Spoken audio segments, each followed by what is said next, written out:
Okay, let's talk about the latest inflation figures as we do every time they come out. I'm going to keep it brief today because honestly, this is starting to feel like the worst reality TV show on the internet. The latest figures from the ONS show that the rate of inflation remains at 6.7%. This is the exact same as last month. We'll get into the numbers in a second, but I wanted to start today a little bit differently. Call it a new segment, if you will. Sky have this calculator, they updated it last month, and basically it helps you work out what your personal rate of inflation is. I can sit here saying that the rate of inflation is 6.7%, but I think most of us will go, you know what, it feels so much worse for me. Really, this is because the headline figures we study are not reflective of the things that we buy day to day, unless, you know, every month you hop on your brand new e-bike and head round to your mate's house who is cooking up his signature home-killed lamb shoulder. They've actually removed the home-killed lamb shoulder from the list because surprisingly they couldn't get enough data on it. This is even after they allowed collectors to price the item with and without bones. I mean, I for one am shocked that more people are not killing boneless lambs at home. When we have such items on the list included in the data, is it any wonder that we can feel that, you know, the list doesn't represent how we see it on the street? On the Sky calculator, we can see that the cost of a cooked bolognese, the boneless variety, has gone up by 8.7% in a year. But if you search for sugar, that's gone up by 56% this year. I've left a link to this below so you can go on, input your typical weekly shop and see how inflation's really impacted you in the last 12 months. And remember, the growth rate of inflation is compounding. Today's inflation is on top of the rates we saw in previous years. Okay, let's get into the numbers then. The ONS claims themselves that the biggest factor preventing inflation from falling more quickly is a rise in motor fuel costs. Motor fuel costs are actually quite a small component of the overall CPI weighting, but let's just entertain this first of all, and then we're going to look at the other things that I think are really the concern here. Over the last 6 months, the per barrel price of oil has gone up significantly, and due to the situation in the Middle East at the moment, the price of oil in the last few days has gone up even quicker, crossing over $92 a barrel as I film this. I am no commodities expert, I'm more of a boneless lamb shoulder kind of guy, but the chatter online is that oil prices are heading to $100 a barrel. This is probably going to mean further increases in the prices at the pump over the next few months, but also, Andrew Bailey has consistently stated that increased prices of things like oil and other external supply chain factors have fed into the UK domestic inflation narrative. Don't mention QE anyone. But oil went up, the cost to make and move everything went up, so then prices went up. If we see more shocks in oil prices in the coming months, then doesn't it make sense that we could see more of those second round inflationary factors? The biggest downward forces on the inflation number this month were food and furniture. Food fell from 13.6% to 12.2%.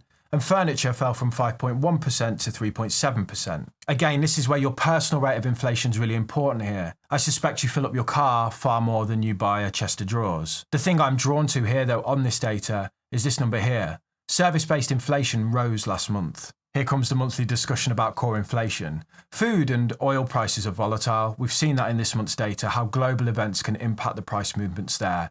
But service and core inflation, being the rate of inflation after we strip out food and energy, really points to the picture on the ground in the UK. We are a service-based economy, so the cost of service is rising and the core inflation numbers that are made up a lot of those service components are important because they dictate kind of how sticky and persistent inflation is here. We speak about this every month, as I said, but the core numbers have dropped by just 0.1% in the last month, and the service numbers have actually increased. This tells us that the inflation story is much bigger in the UK than energy and supply chain shocks, and that we actually have persistent embedded inflation. The biggest cost for a service-based business is wages, for the staff to provide that service. Understandably, the UK public is asking for pay rises just so they can afford to actually live in this country. The danger is, though, that those pay rises are now being passed back onto the consumer by companies who just increase their costs. A wage price spiral where wages chase higher prices and then prices go up to counter that. Let me give you a real example. Financial Times 2 days ago reported that UK law firms are facing pressure from increased staff costs. As a result, the 10 largest firms in the UK increased their costs for chargeable hours by 12.3%. So it now just costs you that much more to interact with that service. So any business that uses that service has to factor in that extra layer of cost, as well as them probably getting pressure from staff to increase wages.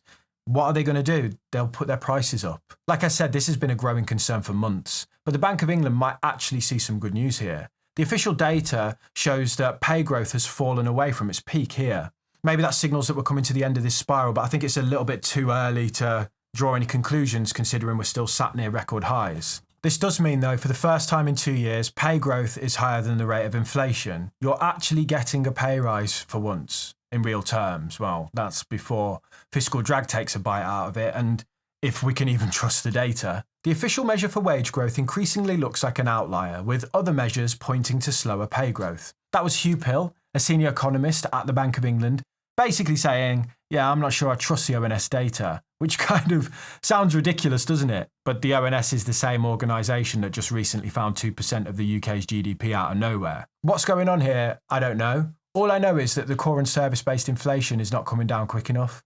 If we need 2%, and we're at 6.1 and it's falling by 0.1% a month, then we're like, 41 months before we hit the target at that current pace? Putting Rishi's target of halving inflation by the end of the year in jeopardy. Or does it?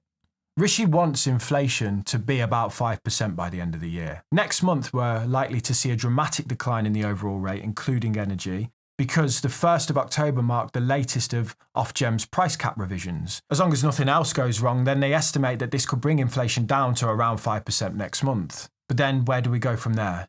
Would Rishi make another promise? Another claim about where he thinks inflation will go? I'm not sure he would, because again, these worrying signs in the core components. We've already spoken about, the service inflation and the impact of rising wages and prices in that area. But let's now look at housing costs as the other side of it. Yet again, for another month, if we look at the owner-occupier housing costs of CPIH, H means housing, they're rising. Every month, this purple line gets bigger and bigger, which represents the cost of owning a home, namely the interest on a mortgage. You can see CPI and CPIH are flat right here. This is the overall inflation number not dropping as everyone is reporting, but the OOH costs continue to move upwards. Let's just do some quick maths on this. The ONS here are saying that OOH costs, so the cost of owning a home, are increasing by about 5%. Let's say you have a mortgage of 250k and you're moving from a 2% deal to a 5.5% deal. Your payment goes from $1,060 a month to $1,535 a month over 25 years. That's a little bit more than a 5% jump.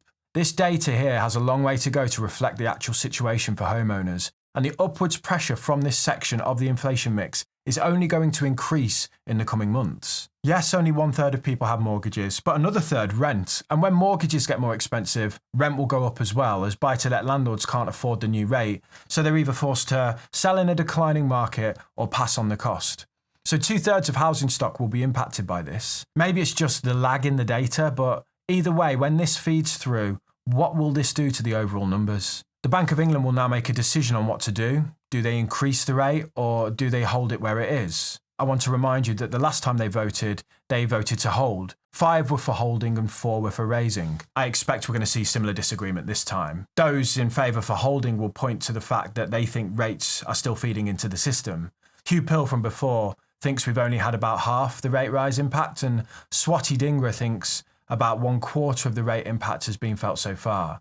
The lag in OOH costs could certainly support this argument that we've not seen the full impact of the rate rises yet. The Bank of England themselves claims on their website that rate rises take up to 2 years to feed into the system. On the other side of the argument, though, those in favour of raising the rates will claim that real rates need to be positive to combat inflation. So this is the real rate is the interest rate minus the rate of inflation. There is no consensus here on what the right thing to do is. Honestly, I do not envy the job that these people do in the slightest. I just get to sit here and judge them as a critic with the benefit of hindsight without actually making any of the big decisions. And at the moment, it's a committee of 9 people split basically down the middle who can't decide on which way to pull the economy. That decision then impacts millions of lives. And all we can do really is sit at home and watch it while we enjoy a hot bowl of home-killed lamb shoulder.